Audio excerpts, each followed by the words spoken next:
Coming to you from the 2022 SVG Sports Graphics Forum, Brandon Costa from Sports Video Group. We're thrilled to be back here in New York City. This event is back in real life for the first time since 2020, so it's wonderful to reconnect with good friends of SVG, like Joss Meinert of Big Studios. Joss, great to see you. How you doing? Very, very good. Really happy to be here, and it's really, really nice to be seeing everybody and actually hug and not have a mask. It's really wonderful. Really well, thank you so much for being here. First off, you were a part of a fantastic presentation that opened the show, breaking down both Turner and ESPN's new NHL packages, both of them new to the NHL game within context. ESPN hasn't been doing it for about 2 decades. Turner, totally new. You have plenty of experience working on NHL projects, so what was it like for you in that experience being able to work not with one but 2 clients who were both relatively new to the game of hockey? I think the working with Turner was really, really fun because they had no preconceptions.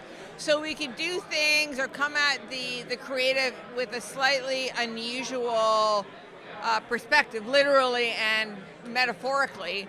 Like we had hockey players like jumping and, up on ledges and really far away from camera, things that you wouldn't really think about when it comes to a sport that's that fast and that physical. So, trying to capture, again, like, I don't think anybody's saying we want really, we knew we wanted something unique, but it came out just through experimentation. It's like, wow, I really like that. I've not seen that before. And we really wanted that to be reflected in the package, that I've not seen hockey depicted in that way or shot that way or represented that way.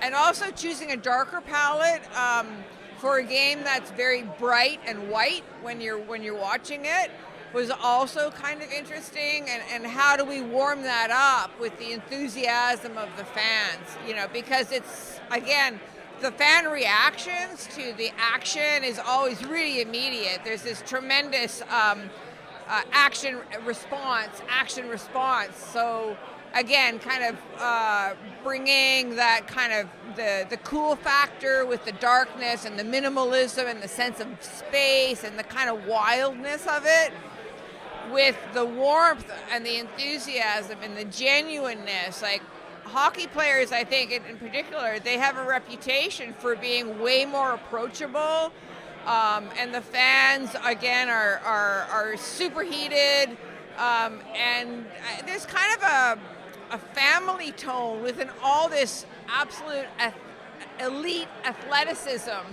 So there was a lot to pull on, and man, Turner was just so excited about having hockey, and they were so fresh to it, and there was no cynicism, no jaded, oh, you've been to this rodeo before. No, it was like a brand new rodeo. Right. So yeah, it was great. That's very cool. There's a lot of different creative avenues we can go down, and the full session will be available on demand on SVG Play soon.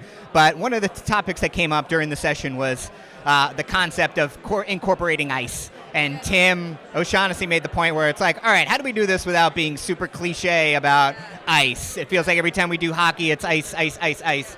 How did you guys talk about that, and how did you, I guess, balance maybe the creative needs and wants of 2 different broadcasters, particularly when it came to incorporating an element that can be too cliche if you go overboard with it? Yeah.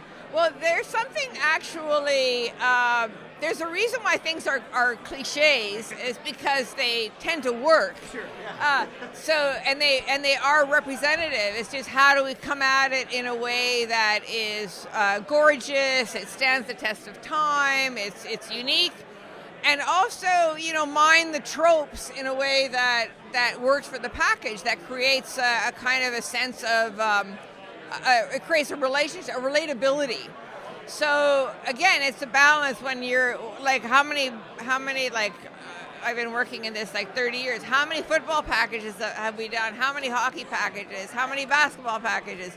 But you always come at it with what's fresh? How can we look at this? What's happening in the game today? What are the fans like now as opposed to 5 years ago? Where's the energy? Is it west? Is it east? Is it north? Is it south? So I feel like there's no, the use of ice was kind of a given, because we're like, can we just throw it out? It's like, no, actually we can't. But what we ended up doing, although you see ice, as a backdrop or ice as a surface, we chose to use ice as a space. Like that, like this is the platform. This is the surface upon which everything moves. So I think that's kind of how we looked at it more, as like this is what allows hockey to happen, as opposed to, and ESPN I think in many ways did the opposite, where they embraced ice as something to see through or something to wrap around, something that would grow up, and it was absolutely gorgeous. Like Jordan and I were watching, like, oh, that looks beautiful. Oh, that looks amazing. Wow, that's awesome. Like really, really gorgeous macro stuff. But we just chose to use it as, like I say, as a surface, a platform to like leap off of, and then it shows up, but you can't help it. It's like it's cold. It's a cold sport.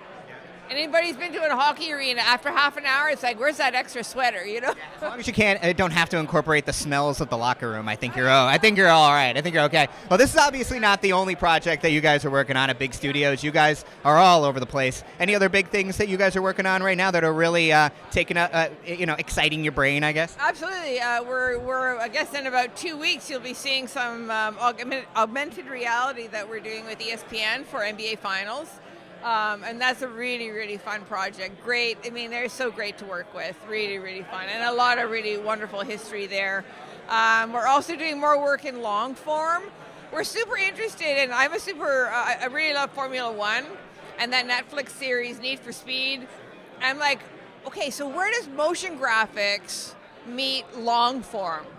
So because we have a long-form division now at big studios called Little Blackstone, and we just got shortlisted for an Oscar. Congratulations. Yes, it was very exciting. Bucket list checked off. So the space for long-form narrative and how people can get hooked by story. And we always sort of say, as motion graphics designers, we're always still primarily storytellers. Even if our story is kind of abstract, we really want to convey, a beginning, a middle, and an end. This is the story of hockey on Turner, or this is the story of the NBA Finals. We've arrived. There's always a story there happening. But we're very interested. It's like, can we actually expand or have these two worlds collide, where you get and I know we do this to sort of like, oh, that's what a tease is for, we tell the backstory, but we're super interested. It's like we don't have an answer, but walking around with questions, it's like, how can we bring these two spaces together? The people, the context, when I judge news and documentaries for the Emmys, as well as the broadcast design side. And I'm just fascinated with how those two worlds come together. I don't know what that will lead to, but I feel like it informs what we do as motionographers, motion graphics designers, and storytellers. So, yeah, really exciting times, very exciting. And technologically, one last thing is, like, creative technologies, like, I think it's just, and everybody's like Unreal, but I remember when we first started talking about Unreal like 6 or 7 years ago, and predominantly in the esports world, and now to sort of see like XR, sort of mixed reality, AR, VR, really, really grab hold, because you would agree, like maybe 3 or 4 or 5 years ago, everybody's like, oh, flash in the pan, like 3D TV, flash in the pan, but it's not. It's such a compelling tool. So the new creative technologies, if you guys, anybody out there wants to talk about new creative technologies, like we're in. We're like totally in, both boots. Yeah. Fantastic. Well, Jocelyn, love talking to you about this stuff. It's always great to see you. Wonderful to see you in person. Thank you so much for presenting, being here, and for supporting what we do. Absolutely. Anytime, man. It's a great, great organization. And it's fantastic that SVG is so global now. I meet people from all over the world that know SVG, so really awesome. For more from Joss and for more from everything here at the 2022 SVG Sports Graphics Forum, you can head on to our site. We have everything available on demand in the coming weeks at sportsvideo.org.